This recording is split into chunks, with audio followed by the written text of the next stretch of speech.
Hi guys, welcome back to my channel Lush Gardener. So sometime back I had done the beheading because it had two heads and I had done the beheading.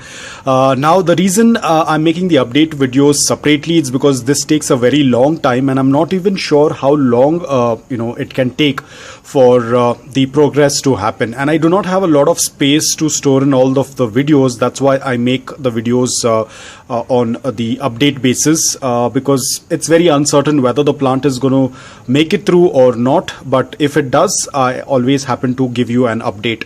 With this you'll also get an idea of how long it takes for things to progress ahead, because there is no certainty, there is no time frame. I cannot give you a direct answer like within a week there is going to be a pup or within a month there is going to be a pup. Now either the updates can happen within a month or it can even take a couple of months, so there is no certainty on that. But I know a lot of you guys do get confused and I do get this information that what is the update on a certain plant. So even I have to go through all of the videos and search for the information, but I will try my best to if there are any update videos, the main video I will try to put it in the link in the description below. You can check it out.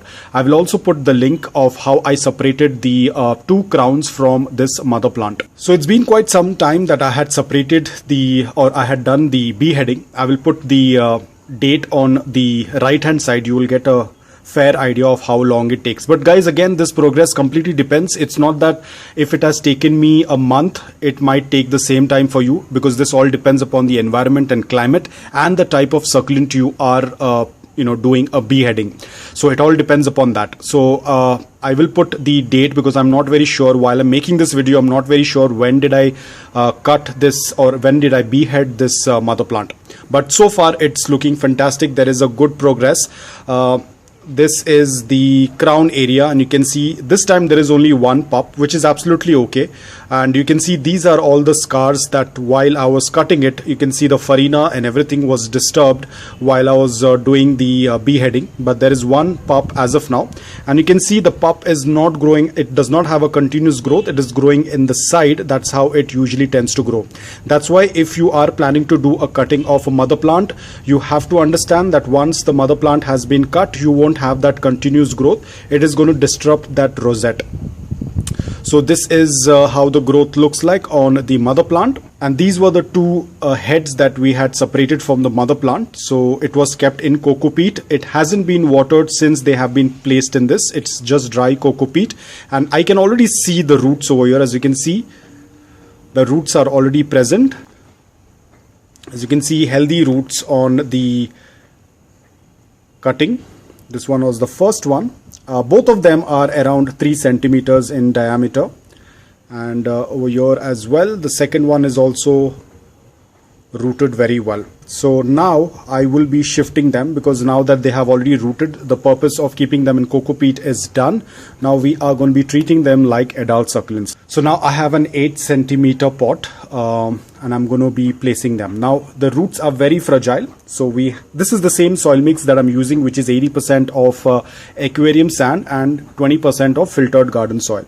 So we're just going to make a little bit of dent and just place it. We do not need to push it right now because the roots might break. We have to just lay them on the soil.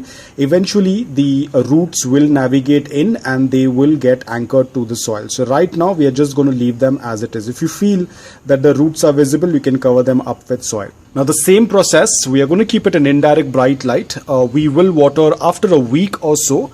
Until then the succulent will completely get settled and adjusted in the new potting mix. So that's all about it. We have to just keep it in an open space where there is a good amount of air circulation, and we do not need to water it right away. We will let them settle down and adjust in this new potting mix. So guys, that's all about it. As you can see, it can be, I know the moment I say that it's very easy, it sounds very easy, but it might be a little difficult for a lot of beginners initially. But as and when time passes, as I've already said this, or I've already spoken this multiple times, it all depends upon your experience. The more experience you get, the more easy it is going to get. It's very easy for me to say that, okay, just cut off and put it into the soil and it's going to grow. For a lot of you, it might not be that easy. In fact, a lot of times we are even scared to cut succulents, so I can completely understand. But over the period of time, as and when you gain experience, this is going to be a piece of cake. It's going to be very, very simple. But again, a lot depends upon your environment. a major part that plays in this is your environment. So guys, that's all about it. I hope that this video was helpful to you. If it was, please hit the like button. If you're new to my channel, please consider subscribing to it. Until then, take care, stay safe, and keep propagating.